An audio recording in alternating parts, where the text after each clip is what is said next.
Pernah bertanya-tanya seperti apa masa depan jika buku dilarang? Mari selami Fahrenheit 451 karya Ray Bradbury dan temukan jawabannya. Fahrenheit 451 adalah suhu di mana kertas terbakar, dan itu juga judul novel terkenal karya Ray Bradbury. Buku pendek ini hanya lebih dari 150 halaman.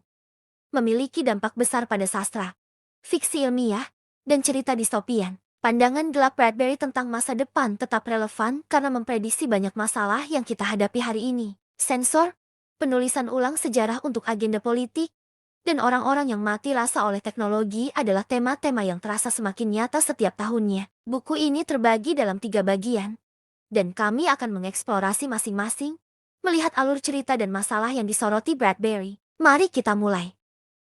Pertanyaan yang tidak sederhana. Simon Tagg adalah seorang pemadam kebakaran, tetapi bukan seperti yang Anda bayangkan. Di dunianya, pemadam kebakaran memulai kebakaran alih-alih memadamkannya, dan target utama mereka adalah buku. Dalam masyarakat distopia ini, buku ilegal, dan siapapun yang ketahuan memilikinya menghadapi konsekuensi serius. Tagg menikmati pekerjaannya, panasnya, bau minyak tanah, dan pemandangan barang-barang yang berubah menjadi abu. Dia percaya dia bahagia sampai dia bertemu dengan Clarice McClellan, seorang tetangga remaja yang penasaran yang mengubah segalanya. Clarice berbeda dari siapapun yang pernah ditemui Tagg. Dia bertanya apakah pemadam kebakaran dulu memadamkan kebakaran dan apakah dia benar-benar bahagia. Pertanyaannya terngiang-ngiang di pikiran Tagg, membuatnya gelisah.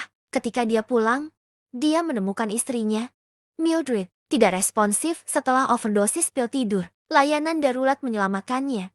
Tetapi dia acuh tak acuh keesokan paginya. Dia menghabiskan hari-harinya terpaku pada TV, tidak peduli dengan dunia di sekitarnya. Tagg mulai mempertanyakan hidupnya dan pekerjaannya. Dia menjadi tertarik pada buku dan mulai diam-diam membawanya pulang. Kaptennya, Petey, menyadari perilaku aneh Tagg dan mengunjunginya, menjelaskan sejarah masyarakat mereka. Buku-buku dipadatkan untuk menghindari kontroversi, dan intelektualisme menjadi kejahatan. Orang-orang lebih memilih hiburan dangkal dan kebahagiaan, terus-menerus daripada pemikiran dan ide mendalam. Terlepas dari peringatan Bidi, rasa ingin tahu Tagg semakin besar. Dia mengungkapkan tumpukan buku tersembunyinya kepada Mildred, yang ngeri dan ingin melarikan diri kembali ke acara TV yang menenangkan. Namun, Tagg bertekad untuk memahami pengetahuan terlarang itu. Dia menyadari dia tidak bahagia dan bahwa kebahagiaan dangkal masyarakatnya adalah sebuah kepalsuan. Fahrenheit 451 karya Ray Bradbury menggambarkan masa depan suram di mana sensor dan teknologi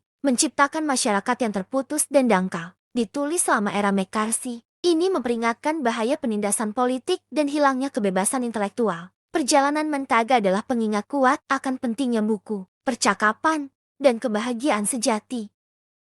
Perlawanan Tagg, perjalanan menuju pencerahan. Bayangkan hidup di dunia di mana buku dilarang, dan masyarakat dijaga dalam keadaan kebodohan oleh pemerintah yang membakar literatur. Itulah tepatnya yang dialami Tagg ketika ia terpikat oleh dunia terlarang buku, mempertanyakan masyarakat di sekitarnya dan mencari pencerahan. Di tengah latar belakang perang dan penindasan, dunia Tagg selalu diancam oleh pesawat pembom.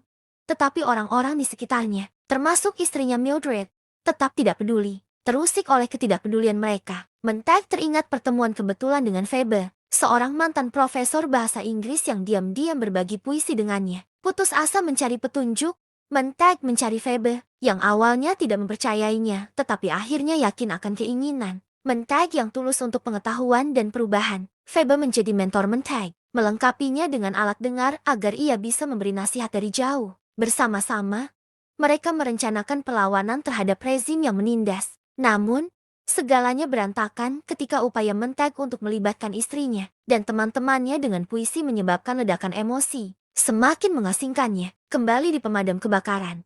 Atasan Tagg, Kapten Beatty, berpura-pura menyambutnya kembali, hanya untuk menipunya agar membakar rumahnya sendiri. Pengkhianatan ini menyoroti kontrol kejam yang dilakukan pemerintah terhadap warganya, menggunakan sensor dan propaganda untuk mempertahankan kekuasaan. Bagian cerita ini mengungkapkan masalah masyarakat yang lebih luas, perang yang terus-menerus dan manipulasi sejarah oleh pemerintah berfungsi untuk menjaga populasi tetap penurut dan tidak banyak bertanya. Perjalanan Tagg melambangkan perjuangan melawan penindasan ini dan pencarian pemahaman sejati di dunia yang dirancang untuk menekannya. Tema-tema Fahrenheit 451 tentang sensor, penulisan ulang sejarah, dan penindasan pemikiran kritis tetap sangat relevan saat perlawanan mental tumbuh. Cerita ini memberikan harapan dan perubahan, menunjukkan bahwa bahkan di masa tergelap sekalipun, perjuangan untuk kebenaran dan pencerahan dapat menang. Penjaga kata-kata di dunia di mana buku dilarang. Mentek menghadapi ujian akhirnya. Istrinya mengkhianatinya dengan memberitahu pihak berwenang tentang simpanan buku-bukunya, dipaksa oleh kepala pemadam kebakarannya.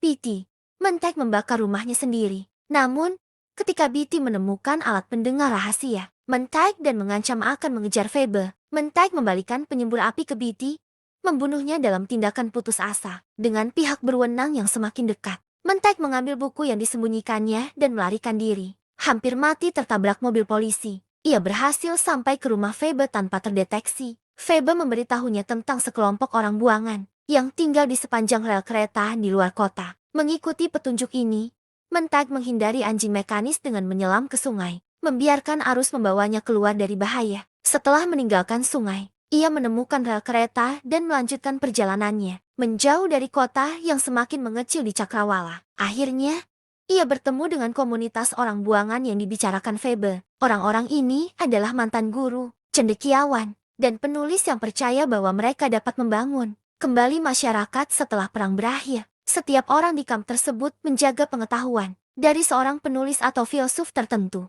memastikan bahwa kebijaksanaan mereka bertahan. Saat mereka berdiri bersama, bom mulai jatuh di kota, menghancurkannya. Mentek dipenuhi dengan kenangan tentang istrinya, Mildred, dan berteriak memanggilnya saat kota itu lenyap. Salah satu orang buangan menceritakan kisah Phoenix, burung mitos yang terbakar dan bangkit dari abunya. Kali ini, mereka berjanji untuk bangkit dan membangun kembali tanpa mengulangi kesalahan masa lalu. Mereka akan menjaga api pengetahuan tetap menyala dan memastikan tidak pernah padam lagi.